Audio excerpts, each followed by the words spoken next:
Bienvenue sur le plateau de Cardio Online, je suis Nabil Bouali, interne en cardiologie au CHU de Poitiers et j'ai le plaisir d'être avec le docteur Clément Delmas, cardiologue au CHU de Toulouse. Bonjour Clément. Bonjour Nabil. Aujourd'hui nous allons parler d'insuffisance cardiaque avancée. D'abord, qu'est-ce que c'est l'insuffisance cardiaque avancée ? L'insuffisance cardiaque avancée se définit comme des phases où l'insuffisance cardiaque échappe au traitement médical et au traitement électrique notamment, avec une altération à la fois de la qualité de vie mais également du pronostic des patients en insuffisance cardiaque. En gros, ça touche un patient sur 10 insuffisant cardiaque et quand on regarde chez les patients notamment suivis pour un défibrillateur ou un multisite en consultation standard, c'est 7 à 10% des patients, donc c'est pas négligeable et pas rare. Et comment est-ce qu'on la définit ? Alors, le plus simple, c'est d'utiliser l'acronyme I need help, qui est assez pratique à utiliser. Un patient qui a eu besoin d'inotropes, un patient qui a une LYHA3 ou 4, un patient qui a une atteinte des organes, notamment hépatique ou rénale, qui a eu un choc sans défibrillateur, un patient qui est hospitalisé pour insuffisance cardiaque, un patient qui a une pression artérielle qui est basse, pour qui on ne peut pas adapter les thérapeutiques. Ces patients-là sont des patients qui sont en insuffisance cardiaque avancée. Et dans l'insuffisance cardiaque avancée, quelle est la place de ces centres dits tertiaires justement ? Alors le centre tertiaire pendant longtemps a été considéré comme le dernier recours pour des projets de type transplantation ou assistance cardiaque chronique.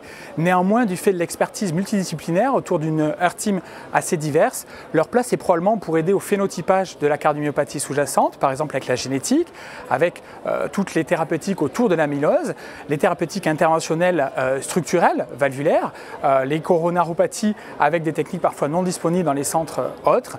Et donc, c'est là tout l'intérêt, c'est cette approche multidisciplinaire pour les centres tertiaires qui inclut cardiologue, chirurgien, anesthésiste réanimateur autour du patient en insuffisance cardiaque avancée.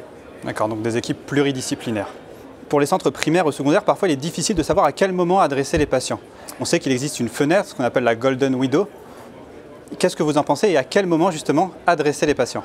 Alors le risque, c'est d'adresser trop tard en fait, au moment où on a déjà les défaillances d'organes, et notamment hépatiques et rénales, qui vont amener des contre-indications au projet d'insuffisance cardiaque avancée, ou quand on a des comorbidités trop présentes et de plus en plus une obésité morbide qui va limiter les possibilités.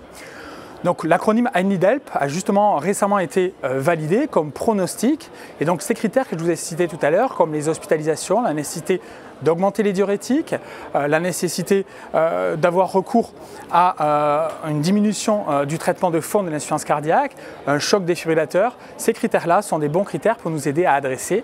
Plus on va avoir de critères, plus le pronostic des patients va être mauvais, et donc plus il sera intéressant d'adresser et de discuter sur tous ces patients avec le centre tertiaire. La coordination avec justement les centres primaires n'est pas toujours évidente. Comment est-ce qu'on peut améliorer les choses de ce point de vue-là et quelles perspectives est-ce qu'on peut envisager pour justement améliorer cette coordination entre les centres primaires d'une part et les centres tertiaires qui parfois ne sont pas toujours sollicités alors qu'on l'a bien dit, c'est une maladie extrêmement fréquente, un patient sur 10. En fait, la problématique est probablement liée à l'organisation initiale des centres tertiaires qui était un petit peu organisée de manière pyramidale avec un centre tertiaire, avec des experts qui font que ça, qui ne sont pas toujours facilement accessibles et qui sont surtout très limités sur le territoire. À l'heure actuelle, ces centres tertiaires doivent s'ouvrir et la grande majorité des patients se trouvent dans des centres primaires, secondaires, qu'ils soient publics ou privés. Et c'est ces centres-là qui ont les patients et qui les connaissent bien. Donc c'est à nous de nous ouvrir, à être disponibles et rien de mieux pour ça que des RCP partagés, multidisciplinaires, online, par mail, qui permettent de discuter les patients avec les cliniciens qui connaissent leurs malades.